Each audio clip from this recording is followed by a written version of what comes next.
بسم اللہ الرحمن الرحیم۔ حضرت ثوبان رضی اللہ تعالیٰ عنہ جو اللہ کے نبی صلی اللہ علیہ وسلم کے آزاد کردہ غلام ہیں، اور غلامی کے بعد آقا دو عالم صلی اللہ علیہ وسلم نے حضرت ثوبان سے فرمایا کہ ثوبان، اگر تم چاہو تو اپنی قوم میں واپس چلے جاؤ، اور اگر چاہو تو میں نے تمہیں آزاد کر دیا ہے، تم ہمارے پاس رہ جاؤ۔ حضرت ثوبان رضی اللہ تعالیٰ عنہ نے حضور کریم علیہ السلام کی خدمت کو اپنے لیے باعث شرف سمجھا اور ساری زندگی آقا دو عالم صلی اللہ علیہ وسلم کے خادم خاص بن کر رہے۔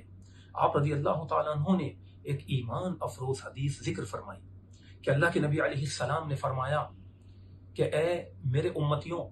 تم پر ایک وقت ایسا بھی آنا ہے کہ دنیا کی تمام غیر مسلم قومیں تمہارے خلاف ایسے متحد ہو جائیں گی اور ایک پلیٹ فارم پر آ جائیں گی کہ جس طرح لوگ کھانے کے دسترخوان پر جمع ہو جایا کرتے ہیں۔ اور آج اگر ہم دیکھیں تو یہ وقت آ چکا ہے کہ اس وقت اہل غزہ، اہل فلسطین اور پوری امت آج پریشان ہے۔ ہر طرف سے دشمن طاقتوں نے اہل اسلام کو گھیرا ہوا ہے اور مسلمان پریشان حالی کا شکار ہیں۔ آقا علیہ الصلوۃ والسلام نے جب یہ ارشاد فرمایا کہ ایک ایسا وقت آنا ہے کہ تمام غیر مسلم قومیں تمہارے خلاف متحد ہو جائیں گی،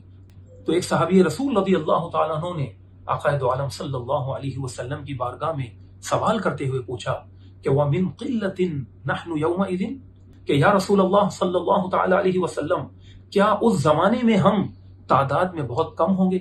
تو آقا علیہ الصلوۃ والسلام نے فرمایا کہ بل انتم یومئذ کثیر، کہ تم اس زمانے میں تعداد میں بہت زیادہ ہوگے، لیکن تمہاری مثال ایسی ہوگی کہ جس طرح سیلاب کے پانی کا جو ریلا آتا ہے تو اس ریلے کے اوپر کچھ بلبلے اور جھاگ بن جایا کرتے ہیں، تو تمہاری حیثیت ایک جھاگ کی طرح ہوگی، تمہاری کوئی قدر و قیمت نہیں ہوگی۔ دشمن کے دل سے اللہ رب العالمین تمہارے خوف اور تمہاری ہیبت کو نکال دے گا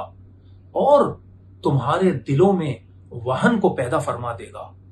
تو صحابی رسول رضی اللہ تعالیٰ عنہ نے عرض کی کہ یا رسول اللہ، وَمَا الْوَهْنُ یا رسول اللہ صلی اللہ علیہ وسلم، کہ وہن کیا ہے؟ تو آقا علیہ الصلوۃ والسلام نے فرمایا کہ حب الدنیا وکراہیت الموت، کہ اس زمانے میں تم دنیا داری میں پڑ جاؤ گے، تمہیں دنیا اچھی لگے گی، آخرت کو بھول چکے ہوگے اور موت سے نفرت کرو گے۔ شارحین حدیث نے فرمایا کہ دنیا سے محبت اور موت سے نفرت کا مطلب یہ ہے کہ تم نے اس وقت جہاد کو ترک کر دیا ہوگا، تم جہاد سے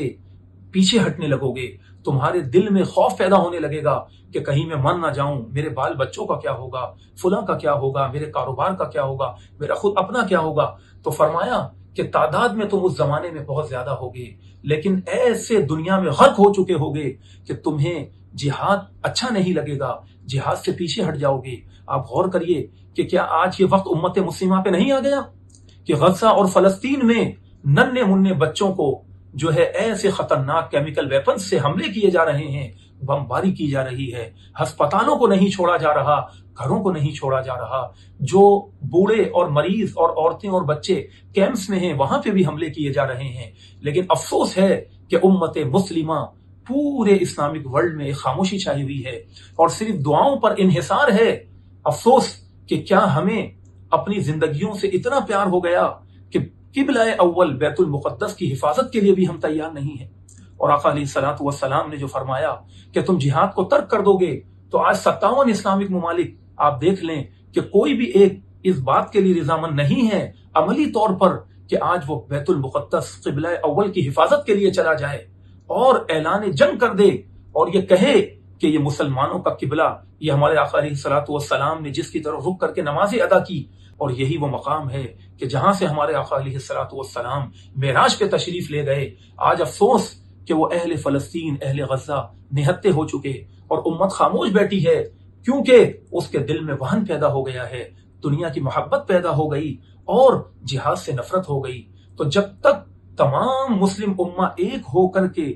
اعلان جہاد نہیں کرے گی اور دشمن کا عملی طور پر مقابلہ نہیں کرے گی اور اپنی باطل اور فاسد تعویلات کو نہیں چھوڑے گی، اس وقت تک یاد رکھیں کہ اللہ رب العالمین کسی بھی قوم کی حالت کو نہیں بدلتا جب تک کہ وہ قوم خود اپنی حالت کو نہ بدلنا چاہے۔ کہ فرمایا بسم اللہ الرحمن الرحیم، ان اللہ لا یغیر ما بقوم حتی یغیروا ما بانفسہم، تو ہم رب العالمین سے دعا کرتے ہیں کہ اس مشکل لمحے اور اس مشکل اور پریشانی کی گھڑی میں اللہ رب العالمین اہل غزہ، اہل فلسطین اور اہل اسلام مشارق و مغارب میں جہاں بھی قسم پرسی کا شکار ہیں، ظلم و بربریت کا شکار ہیں، اللہ رب العالمین ان کی مدد فرمائیں اور امت مسلمہ کو عقل سلیم عطا فرمائیں کہ جو کرنے کے کام ہیں وہ ہم کریں اور جو نہ کرنے کے کام ہیں ان سے باز آ جائیں، کہ اسی میں امت کی فلاح اور نجات ہے۔